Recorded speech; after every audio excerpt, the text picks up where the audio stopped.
ശ്രീപത്മനാഭന്റെ മണ്ണിൽ ആറ്റുകാലമ്മയ്ക്ക് പൊങ്കാല അല്പസമയത്തിനകം നടക്കും. 10:15 പൊങ്കാല ചടങ്ങുകൾക്ക് തുടക്കമാകുന്നത്. അതായത് ഈ പണ്ടാര അടുപ്പിലേക്ക് അഗ്നി പകർന്നുകൊണ്ട് ഈ ചടങ്ങുകൾക്ക്, പ്രധാനപ്പെട്ട ചടങ്ങുകൾക്ക് തുടക്കമാകുന്നത്. ഞാൻ നിൽക്കുന്നത് ഗൗരി വന്ദനം, ഇത് ഇവിടുത്തെ ഒരു പ്രധാനപ്പെട്ട ഈ പൊങ്കാല ഇടുന്ന ഒരു സ്ഥലങ്ങളിൽ ഏറ്റവും പ്രധാനപ്പെട്ട സ്ഥലങ്ങളിൽ ഒന്നാണ്. കാരണം സിനിമ സീരിയൽ താരങ്ങളടക്കം ഇവിടെ പൊങ്കാല ഇടുന്നതിന് വേണ്ടി എത്തിച്ചേരുന്നുണ്ട്. എല്ലാവരും ഇറങ്ങി വരുന്നതേ ഉള്ളൂ.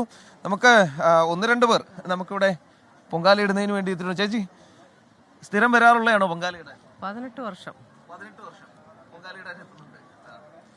വേറെ ഇന്ന് കൂടെ ആരൊക്കെയാ വന്നിട്ടുള്ളത്? ഞാൻ സാധാരണ ഒറ്റയ്ക്കാണ് വരാറ്. ഒറ്റയ്ക്ക് എൻ്റെ ഇവിടെ ഇട്ടിട്ട് പോകും. ഞാൻ പ്രയാഗ്രാജിൽ 18 ദിവസം കുംഭമേളയ്ക്ക് പോയി അവിടെ സേവ ചെയ്തിട്ട് ഇപ്പം തിരിച്ചെത്തിയതേ ഉള്ളൂ. ഞാൻ 94 മുതൽ ഇവിടെ ഇടലുണ്ട്. ഗൗരി വന്ദനത്തിൽ തന്നെ ആദ്യം ഇടൽ. ഇപ്പം കുട്ടികളെല്ലാം വരുന്ന കാരണം കുറച്ച് പുറത്തോട്ട് പോയിരിക്കുക. കണ്ണൂരാണ് സ്വദേശം, ആർട്ടിസ്റ്റാണ്. അപ്പോൾ നമ്മളിത് ഇപ്പോൾ കുടുംബസമേതമായിട്ട് വന്നിട്ടിടുന്ന കാരണം ഇവിടെ എല്ലാവർക്കും കിട്ടാതെ കൊണ്ട് കുട്ടികളപ്പുറം ഒരു സ്ഥലത്തിട്ടിരിക്കുകയാണ്. അതാണ് നമ്മുടെ സിനിമ സീരിയൽ ആർട്ടിസ്റ്റ് ഒക്കെ തന്നെ ഓരോരുത്തരായി ഇവിടേക്ക് എത്തിക്കൊണ്ടിരിക്കുന്നതേ ഉള്ളൂ. അല്പസമയത്തിനകം അവരിൽ പൂർണ്ണമായി എല്ലാവരും തന്നെ ഈ പൊങ്കാല ചടങ്ങുകളുടെ ഭാഗമാവും. ഈ പൊങ്കാലയുടെ ചടങ്ങുകളെ കുറിച്ച് പറയുകയാണെങ്കിൽ, അതിൻ്റെ പ്രാധാന്യത്തെക്കുറിച്ച് പറയുകയാണെങ്കിൽ, ഈ കുംഭമാസത്തിലെ പൂരം നാളും പൗർണമിയും ചേരുന്ന 13-ന് രാവിലെ 10:15 ഈ അടുപ്പ് വിട്ട് ചടങ്ങ് എന്ന് 9:45 ശുദ്ധ പുണ്യാഹത്തോടെ ഈ ചടങ്ങുകൾ ആരംഭിക്കും.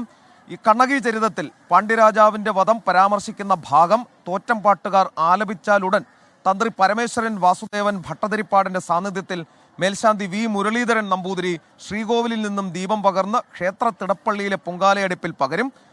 വലിയ തിടപ്പള്ളിയിലും ക്ഷേത്രത്തിന് മുന്നിലെ പണ്ടാര അടുപ്പിലും ദീപം കൊളുത്തും. പണ്ടാര അടുപ്പിൽ നിന്നും പകരുന്ന ദീപമാണ് ഈ ഭക്തരുടെ അടുപ്പുകളെ പിന്നീട് ജ്വലിപ്പിക്കുക. ഉച്ചയ്ക്ക് 1:15 പൊങ്കാല നിവേദ്യമുണ്ട്. രാത്രി 7:45 കുത്തിയോട്ട ബാലന്മാരെ ചൂരൽ കുത്തും. 11:15 മണക്കാട് ധർമ്മശാസ്ത്ര ക്ഷേത്രത്തിലേക്ക് ദേവിയുടെ എഴുന്നള്ളത്തുണ്ടാകും. അതിന് തൊട്ടടുത്ത ദിവസം, അതായത് നാളെ രാവിലെ 5-ന് പൂജയ്ക്ക് ശേഷം തിരിച്ചെഴുന്നള്ളത്തുണ്ടാകും. നാളെ രാത്രി 10-ന് കാപ്പഴിക്കും. രാത്രി 1-ന് നടക്കുന്ന കുരുതി സമർപ്പണത്തോടെയാണ് ഈ പൊങ്കാല ഉത്സവം സമാപിക്കുന്നത്. സ്ത്രീകളുടെ ശബരിമല എന്ന് അറിയപ്പെടുന്ന, അക്ഷരാർത്ഥത്തിൽ ഈ ദൃശ്യങ്ങൾ കണ്ടാൽ അങ്ങനെ തന്നെ വിളിക്കാൻ നമുക്കും തോന്നുന്ന കേരളത്തിലെ അതിപ്രശസ്തമായ ക്ഷേത്രം അതാണ് ആറ്റുകാൽ. നമ്മൾ ഈ ആറ്റുകാൽ അമ്മ എന്നൊക്കെ പറയുന്നെങ്കിലും ഈ തിരുവനന്തപുരംകാരെ, തലസ്ഥാന നഗരവാസികളെ സംബന്ധിച്ചിടത്തോളം ഇത് ആറ്റുകാൽ അമ്മച്ചിയാണ്. അവരുടെ ജീവിതത്തിൻ്റെ ഭാഗമാണ്, അവരുടെ ദൈനംദിന ജീവിതത്തിൻ്റെ ഭാഗമാണ് ആറ്റുകാൽ അമ്മച്ചി. അവർ ഇതുവഴി പോകുമ്പോൾ, അവരുടെ ദൈനംദിന കാര്യങ്ങൾ തുടങ്ങുമ്പോഴൊക്കെ തന്നെ പപ്പനാവനെയും വിളിക്കും, ആറ്റുകാൽ അമ്മച്ചിയും വിളിക്കും. അങ്ങനെയാണ് അവരുടെ ജീവിതം തുടങ്ങുന്നത് തന്നെ. അത്തരം പ്രത്യേകത കൂടിയുള്ള മഹാക്ഷേത്രങ്ങളിലൊന്നാണ്. ഇതിൻ്റെ ഐതിഹ്യത്തെക്കുറിച്ച് പറയുകയാണെങ്കിൽ അത് ഇപ്രകാരമാണ്. ഈ മധുര നഗരം ചുട്ടരിച്ച കണ്ണകിയുമായി ബന്ധപ്പെട്ട് കിടക്കുന്നു ഈ ക്ഷേത്രത്തിൻ്റെ ഐതിഹ്യം. അത് ഇപ്രകാരമാണ്. തൻ്റെ കണ്ണിൽ നിന്നും പുറപ്പെട്ട അഗ്നിയിൽ മധുര കത്തിച്ചാമ്പലാക്കിയ കണ്ണകി ദേവിയെ ആശ്വസിപ്പിക്കാനായി ജനങ്ങൾ പൊങ്കാല നൽകി എതിരേറ്റു എന്നുള്ളതാണ് ഒരു ഐതിഹ്യം. മറ്റൊരു വിശ്വാസം അനുസരിച്ച് മഹിഷാസുരനെ വധിച്ച ദേവിയെ ജനങ്ങൾ പൊങ്കാല നൽകിയാണ് അത്ര സ്വീകരിച്ചത്. അങ്ങനെ ഒരു വിശ്വാസം കൂടിയുണ്ട്.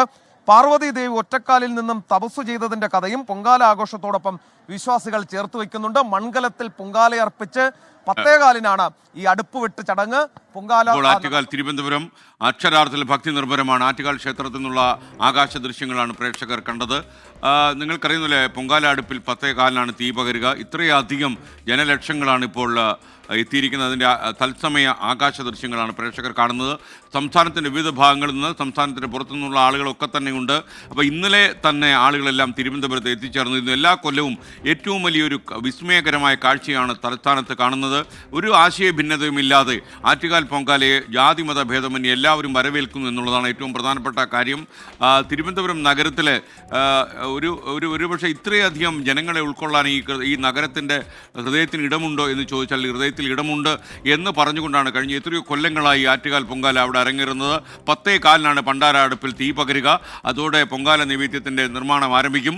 അപ്പോൾ ഒരുപക്ഷെ ഈ ഈ പൊങ്കാല ഇടാനുള്ള ക്യൂ സമീപ പ്രദേശങ്ങളിലൊക്കെ നീണ്ടുകൊണ്ടിരിക്കുകയാണ്. ഓരോ വർഷം കഴിയുന്തോറും ഈ പൊങ്കാലയ്ക്കെത്തുന്ന സ്ത്രീജനങ്ങളുടെ എണ്ണം കൂടി വരുന്നു. എന്നാൽ കനത്ത സുരക്ഷയിൽ പോലീസ് റഡാറിലാണ് ഇത് പ്രവർത്തിക്കുന്നത്. ഇപ്പോൾ സ്മിത ഹരിദാസ് ഈ പണ്ടാരടുപ്പിന് സമീപം നിന്ന് നമുക്കിപ്പം വീണ്ടും ചേരുകയാണ്. സ്മിത, മറ്റെന്തൊക്കെ കാര്യങ്ങളാണ് പ്രേക്ഷകരുമായിട്ട് ഇപ്പോൾ പങ്കുവയ്ക്കാൻ കഴിയുന്നത്? ഈ നടക്കുന്ന സ്ത്രീകൾക്കിടയിലൊക്കെ തന്നെ നമ്മുടെ ഒരുപാട് പ്രേക്ഷകരുണ്ട്.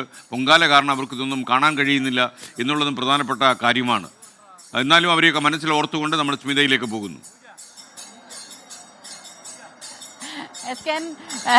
അത് തന്നെയാണ് എസ് കെന് ശരിക്കും പറഞ്ഞാൽ കുറച്ചൊരു ഗൃഹാതുരത്വം ഉണ്ടാവുമല്ലേ.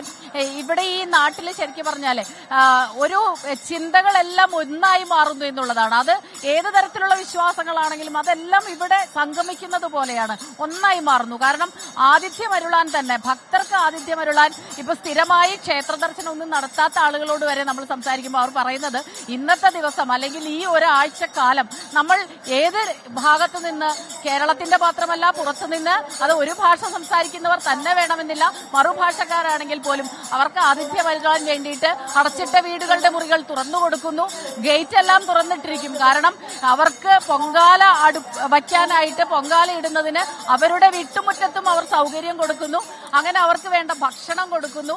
അത്യാവശ്യം അവരുടെ അടിസ്ഥാന സൗകര്യങ്ങൾ, അതിനുള്ള എല്ലാ സൗകര്യങ്ങളും ചെയ്തു കൊടുക്കുന്നു. വളരെ സന്തോഷത്തോടെയാണ്. ഇത്തവണ ചൂട് കൂടുതലായതുകൊണ്ട് പല വീടുകളിലും വെള്ളം, ശുദ്ധജലം തയ്യാറാക്കി വെച്ചിരിക്കുന്നു. മോരും വെള്ളം ഒരു വശത്ത്, ചായ വേണമെങ്കിൽ അതങ്ങനെ അതൊരു വലിയ സന്തോഷത്തോടെ ഭക്തി നിർഭരമായി തന്നെ അത് ചെയ്യുന്നു എന്നുള്ളൊരു പ്രത്യേകത അത് എടുത്തു പറയാതെ വയ്യ. അപ്പൊ തിരുവനന്തപുരത്തുകാരെ സംബന്ധിച്ചിടത്തോളം ഇന്നത്തെ ഈ ദിവസം ഇവിടെ എത്താൻ കഴിഞ്ഞില്ലെങ്കിൽ അവർക്കത് വലിയ സങ്കടമാണ്. ആ രീതിയിലാണ് ഇപ്പോൾ നമ്മുടെ ഈ ഒരു ക്ഷേത്ര ദർശനത്തിനുള്ള, ദേവീ ദർശനത്തിനുള്ള ഒരു ക്യൂ തന്നെ കണ്ടാൽ അറിയാം. ഓരോ മണിക്കൂർ കഴിയുന്തോറും ആ തിരക്ക് ഇങ്ങനെ കൂടി വന്നുകൊണ്ടിരിക്കുകയാണ്. കൃത്യമായിട്ട് ഇടവേളകളിൽ അവരെ കടത്തിവിടുകയും ചെയ്യുന്നുണ്ട്. എത്രയോ പേര് ഇനിയും വരാനിരിക്കുന്നു. ഈ പൊങ്കാല നിവേദ്യത്തിന്റെ സമയമാകുമ്പോഴേക്കും എല്ലാവർക്കും തിരികെ അവരുടെ പൊങ്കാല നിവേദ്യത്തിന്റെ അടുത്തേക്ക്, പൊങ്കാല അടുപ്പുകൾക്കടിയിൽ അവിടേക്ക് തിരികെ പോകേണ്ടതുണ്ട്. അതിനായി വലിയ തിരക്ക് ഇവിടെ അനുഭവപ്പെടുന്നുണ്ട്. ഉച്ചയാകുമ്പോഴേക്കും കടുത്ത ചൂടുണ്ടാകും. ഇന്നലെ ഇവിടെ ചെറുതായിട്ട് മഴ ചാറിയിരുന്നു. എറണാകുളത്തൊന്നും പെയ്തതുപോലെ ഇവിടെ അങ്ങ് പെയ്തില്ല. പക്ഷേ ആ ഒരു ചെറിയ രീതിയിൽ കഴിഞ്ഞ പൊങ്കാല ദിവസവും നമ്മൾ കണ്ടതാണ്. ചെറിയൊരു മഴ ചാറുന്നു. അതും ഇവരുടെ വിശ്വാസങ്ങളാണ്. കാരണം വല്ലാത്ത ചൂടിൽ അഗ്നിയിൽ ഉരുകുമ്പോൾ ചെറിയ തണുപ്പ് ദേവീ ചൈതന്യത്തിൽ ഉണ്ടാകുമെന്നുള്ളൊരു വിശ്വാസവും പല ഭക്തരും പങ്കുവച്ചു. തോറ്റമ്പാട്ടിന്റെ അവസാന ഘട്ടം, ഇന്നത്തെ ദിവസത്തെ ആ അവസാന ഘട്ടം, ഏറ്റവും പ്രധാനപ്പെട്ട ചടങ്ങ് നടക്കുന്ന അവസാന ഘട്ടത്തിലേക്ക് ആ പാട്ട് ഇപ്പോൾ തോറ്റമ്പാട്ട് ഇങ്ങനെ പാടിക്കൊണ്ടിരിക്കുകയാണ്. ഇതിന്റെ ഒപ്പം തന്നെ ഈ കുത്തിയോട്ടം ഉണ്ട്. കുത്തിയോട്ടം ഇത്തവണ 593 പേരാണുള്ളത്. 592 കുട്ടികൾ ഇവിടെ താമസിച്ച് അവർ കുത്തിയോട്ടത്തിന് 1008 പ്രാർത്ഥനകളും ചൊല്ലി ഉരുക്കഴിച്ച് അവിടെ നിൽക്കുന്നുണ്ട്. അവർ അല്പസമയത്തിനകം തന്നെ അവരെ ഇവിടെ സ്നാനത്തിനായി കൊണ്ടുവരും. അപ്പോൾ ആ സമയത്ത് നമ്മളെല്ലാവരും ഒന്ന് മാറിക്കൊടുക്കണം. അത് പക്ഷേ ഇന്നത്തെ ദിവസം ഈ പ്രധാന ചടങ്ങിന് ശേഷമാണ്, പൊങ്കാല നിവേദ്യത്തിന്റെ ചടങ്ങിന് ശേഷമാണ് ഇതുണ്ടാവുക. അതിന് ഒരു വശത്ത്, മറുവശത്ത് ബാലികമാരുടെ താലപ്പൊലി വരാനുണ്ട്. പെൺകുട്ടികൾ, ചെറിയ പെൺകുട്ടികളാണ് താലമെടുക്കുന്നത്. അവർക്ക് ഏതെങ്കിലും തരത്തിലുള്ള ആരോഗ്യ പ്രശ്നങ്ങൾ ഉണ്ടെങ്കിൽ അത് മാറാൻ, അതുപോലെ പഠനത്തിൽ പിന്നാക്കം പോകുന്ന കുട്ടികൾക്ക് പഠനത്തിൽ നല്ല ഉന്നമനം ഉണ്ടാകാൻ, വീട്ടിൽ സമാധാനവും ശാന്തിയും ഉണ്ടാകാൻ, സന്തോഷമുണ്ടാകാനൊക്കെ അത് കൃത്യമായി പ്രാർത്ഥിച്ച് വ്രതമെടുത്ത് പെൺകുട്ടികൾ, ബാലികമാരുടെ താലപ്പൊലിയുണ്ട്. ഈ 3 കാര്യങ്ങളാണ് തോറ്റമ്പാട്ടും കുത്തിയോട്ടം.